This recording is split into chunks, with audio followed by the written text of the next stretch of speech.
A&M, and we have head coach Willie Hayes, Justin Banks to his right, and Brandon Ellis to the left. Upperclassman too. I'm sorry. You could have started with the opening comment.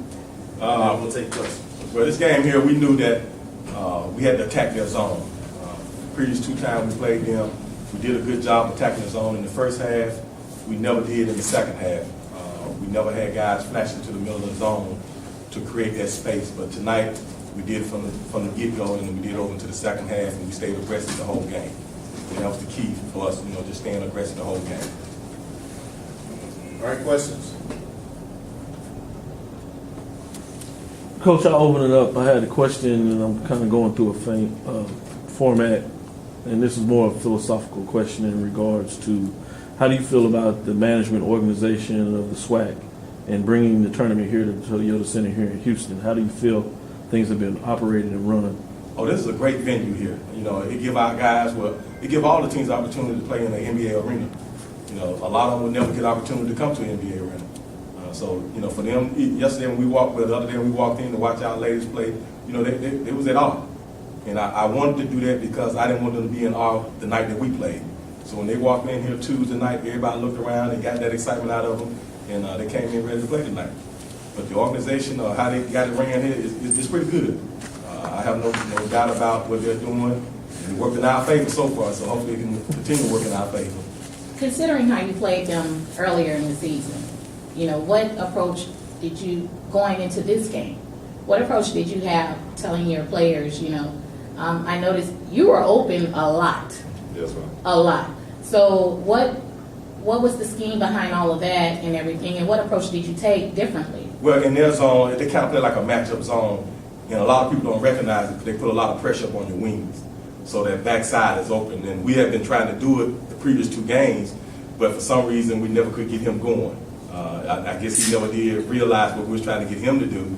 Look, just stand right there by the basket and tell him to throw it up to you. And we went over, and we went over the last couple of days what we needed to do against it. The last time we played them, we did a good job of doing it. We was up 12 at the half and let them get back in the game because we stopped attacking that way. But tonight, like I said, from the start, we went to him. And he got their big guys in foul trouble, and we continued to look over the top, and they never did make an adjustment, so we stuck with what that was working for us. Tomorrow y'all play a PV team that beat the top ranked team rate. Right. Not saying they're the best, but how are you the players, how are you gonna approach them? How are you gonna take in this game tomorrow? What's your thought process, and how are you gonna look at that? Really, we just trying to stay humble and hungry, man. We ain't looking past nobody. We excited we got the win tonight, but when we get ready to face Prairie View, we just really gonna stay humble and hungry. The same thing B said, we're just going to stay hungry. We're going to come out with confidence, come out strong, try to get an early start on them, and just come out with a lot of energy. And with Prairie View, it's like I said, it's hard to beat a team 3 times, and that's what we're up against now because they're a little bit hungry right now because they feel like, we've beaten them 2 times. So a lot of times you beat a team twice, you kind of find some things that you can do against them. And after watching them last night, they feel invincible. Right, and that's what they're supposed to feel. That's what they're supposed to feel. But we got to feel the same way. We knew what we did against them both times, and we got to go out there and do it again. But you got to do it a little bit better because they are playing a lot better these last 2 games. So we just got to go out there. We got to execute. They're gonna do some of the things we do. They're gonna press. They're gonna zone a little bit. What we want to do is just keep Briscoe and them off the 3-point line. They're a great 3-point shooting team. No one has shot the ball great in here, so. Hopefully it continue because we're going to try to go inside. So hopefully we can keep them from shooting 3-point shot, and we're going to continue to attack that basket. I spoke with a few of your administrators, your college administrators, and they voted against the other teams coming in to play, due to the postseason ban and everything. How do y'all feel about that? If you care to, talk about it. Well, that's not on us. Our job is to come out here, and my job is to coach these guys no matter what the situation is. I know at Alabama A&M, we have done what we're supposed to have done. Academically, and we're going to continue to do that. What they do at other schools, I have no question about what they do. That's on them. We're just going to handle what we're supposed to do.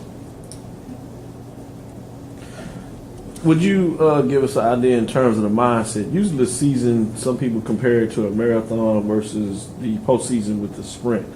you get those opportunities where you get the upsets a lot of times, and as you talked about beating a team twice, especially when it's a solid defeat of their team. What is the difference between that regular season style of coaching versus the tournament style of coaching? Well, during the season, it's more like a marathon. But once you get to postseason, it's one and done. So every possession count is even more, everything is more important because you either go out and play or you're going home. And I think we too far to be going home the first night. We came out here for a reason. We got one more game to get tomorrow, then we'll worry about the championship game after that. If I'm allowed to, again, Kenyatta-Coville TSG, if the players would provide their mindset on that as well. Regular season versus postseason, what pushes you?